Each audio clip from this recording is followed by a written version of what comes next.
The Summer I Turned Pretty, Chapter 2. The first time I had ever had my heart broken at this house I was 12.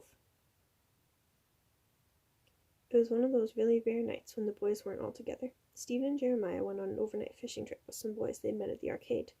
Conrad said he just didn't feel like going, and of course I wasn't invited, so it was just me and him, well, not together, but in the same house. I was reading a romance novel in my room, with my feet on the wall when Conrad walked by. He stopped and said, "Ellie, what are you doing tonight?" I folded the cover of my book over quickly. "Nothing," I said, trying to keep my voice even, not too excited or eager. I'd left my door open on purpose, hoping he'd stop by. "Want to go to the boardwalk with me?" he asked. He sounded casual, almost too casual. This was the moment I had been waiting for. This was it. I was finally old enough. Some part of me knew it too. It was ready. I glanced over at him, just as casual as he's been. "Maybe, if I have been craving a caramel apple." "I'll buy you one," he offered. "Just hurry up and put some clothes on, and we'll go. Our moms are going to the movies, so they'll drop us off on their way." I sat up and said, "Okay." As soon as Conrad left, I closed my door and ran to the mirror. I took my hair out of its braids and brushed it. It was long that summer, almost to my waist. I changed out of my bathing suit and put on some white shorts. And my favorite gray shirt. My dad said it matched my eyes. I smeared some strawberry frosting lip gloss on my lips and tucked the tube into my pocket for later, in case I needed to reapply. In the car, Susanna kept smiling at me in the rearview mirror. I gave her the look. "Quiet, please," but I wanted to smile back. Conrad wasn't paying attention anyway. He was looking out the window the whole ride there.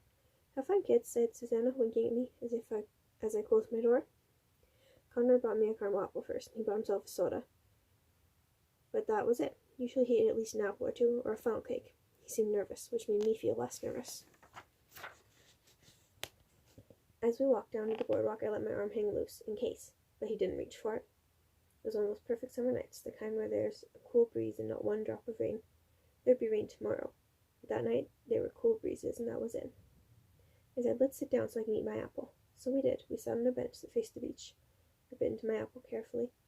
I was worried I might get caramel stuck in my teeth. Then how was he going to kiss me? He sipped his Coke noisily, then glanced down at his watch. "When you finish, let's go to the ring toss."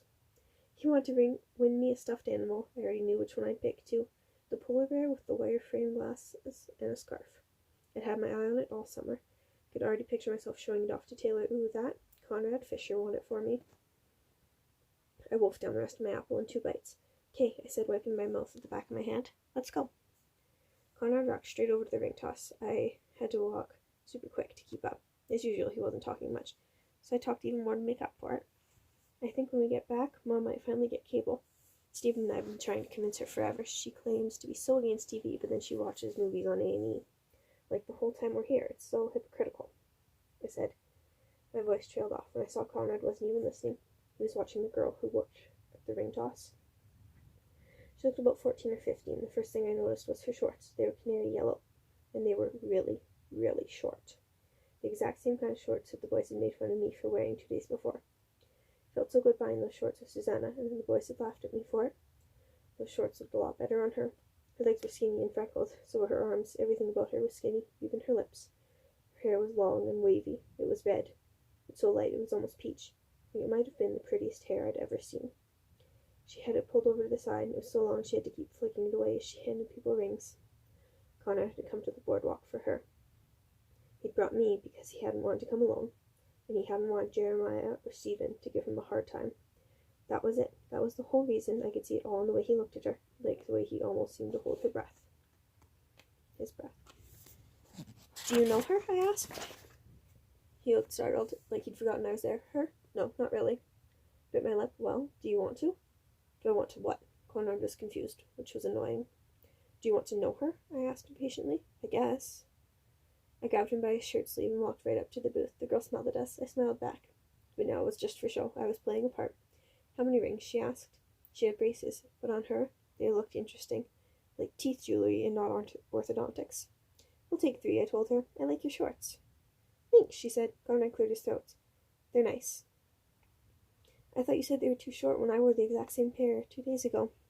I turned to the girl and said, "Conrad is so overprotective. Do you have a big brother?" She laughed. "No."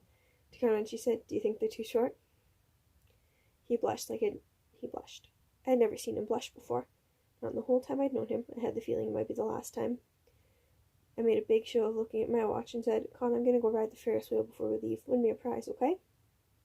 Conrad nodded quickly. I said goodbye to the girl and left. I walked over to the Ferris wheel as fast as I could so they wouldn't see me cry. Later on, I found out the girl's name was Angie.